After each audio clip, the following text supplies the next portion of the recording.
Hello, this is Dr. Gardner. I'm recording a second tutorial on using the ChemDraw plugin to draw Lewis structures in the Chapter 8 homework on McGraw-Hill Connect. A few of you are still having trouble drawing Lewis structures, so I thought I'd show a few more. So I picked problem 13 on the Chapter 8 homework part 2. We're going to look at the nitrite ion and how to draw the nitrite ion using the ChemDraw plugin. So let's open up our drawing window. You will see with the polyatomic ions that we are given a set of square brackets and the charge already shown. Please don't erase those. The program won't recognize your answer as correct if you erase the bracket and the charge there. You will not need to show the charge on the anion within the square brackets because it's already been indicated here.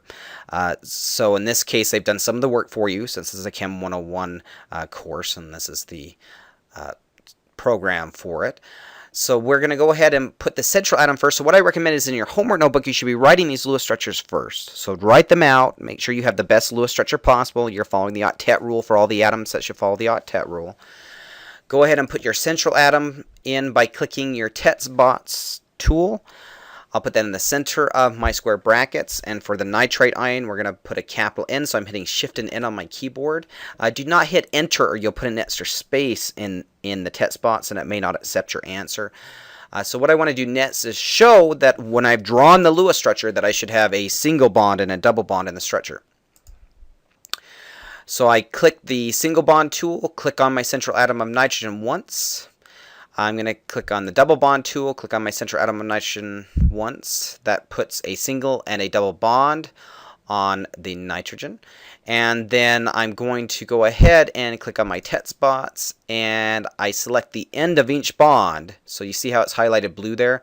If I click on that, now that will attach the oxygen to that bond. Now if you don't correctly attach your other atoms, you may not receive credit.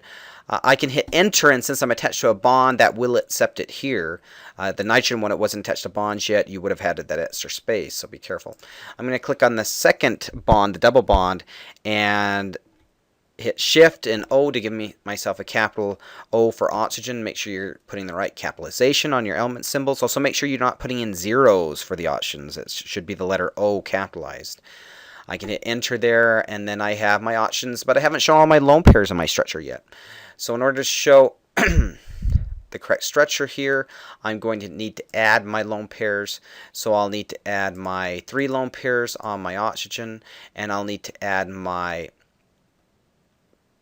2 lone pairs on this oxygen, and then I need to show my lone pair on the nitrogen. Okay. And so that should allow me to receive credit on this one. So let's go ahead and save and exit and check your work. Okay, so we received credit for the correct structure for the nitrite. Let me show you how you could have entered nitrite incorrectly, though. So if you had drawn the nitrite ion the following way, you would have had some problems. So if I had entered nitrogen first, and then if I had clicked on my Tetsbots rather than adding bonds, if I had tried to add my oxygens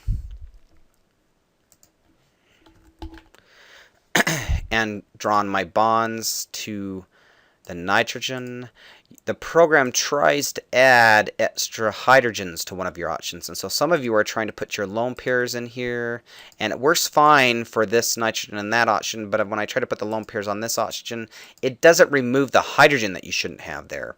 So some of you are trying to erase the hydrogen, and then you take the oxygen out of the picture, and then you click your Tetsbots and you try to add oxygen back in, and that's fine, but unfortunately that disassociated all of the lone pairs, so they're no longer associated with your structure with the oxygen. So you would have to erase your lone pairs and redraw them. And some of you didn't do that and tried to submit and didn't receive credit, and you were kind of frustrated. So I really need to add my lone pairs last. Click on my oxygen to add those lone pairs, and then if I'd had my square bracket here in the window like we should have in the original question before I checked my answer, I could have submitted. I would have gotten the right answer. So be very careful, because some of you aren't associating your atoms or your lone pairs correctly in the ChemDraw plugin.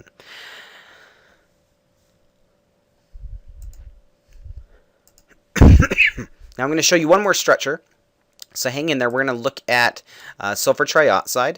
So let's draw the structure for sulfur trioxide. I draw it on my paper first. So I'm going to draw the Lewis structure on my paper, decide what I think is the best Lewis structure that is following the octet rule and that has the right number of valence electrons. So I always double check that. And so my central atom I should decide is going to be the sulfur.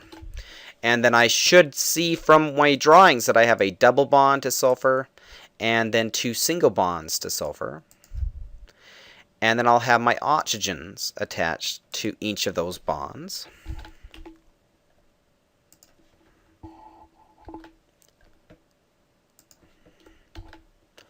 And then I need to add my lone pairs. So I'm going to have 3 lone pairs on each oxygen.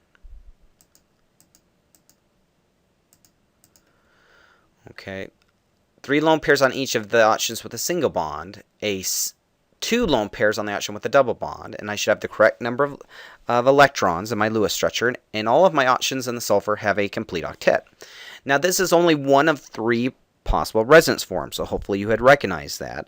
The software is not on this problem making you draw all 3 resonance forms. Just one will suffice. There is a question in your homework where they ask for sulfur trioxide and they say, does it have resonance forms? And you need to say yes. There's a drop-down menu where you select that there's resonance forms for the sulfur trioxide.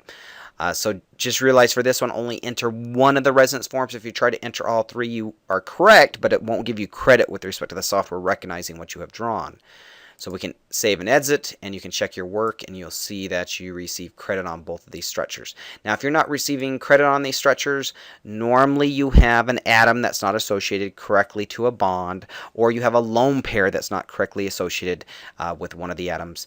You will have noticed that in some cases where you have oxygen with only a single bond to it, it is correct with respect to the Lewis structure, but even though it shows you the red dots around it, that's just indicating that oxygen usually would prefer either to have a double bond or 2 single bonds in most cases, but there are exceptions that we're seeing. So hopefully this helps for a second tutorial. If any of you have more questions about a specific Lewis structure, let me know, and I'd be glad to record another tutorial or 2 if you're having trouble with the software and the ChemDraw plugin. Okay, have a great day, everybody.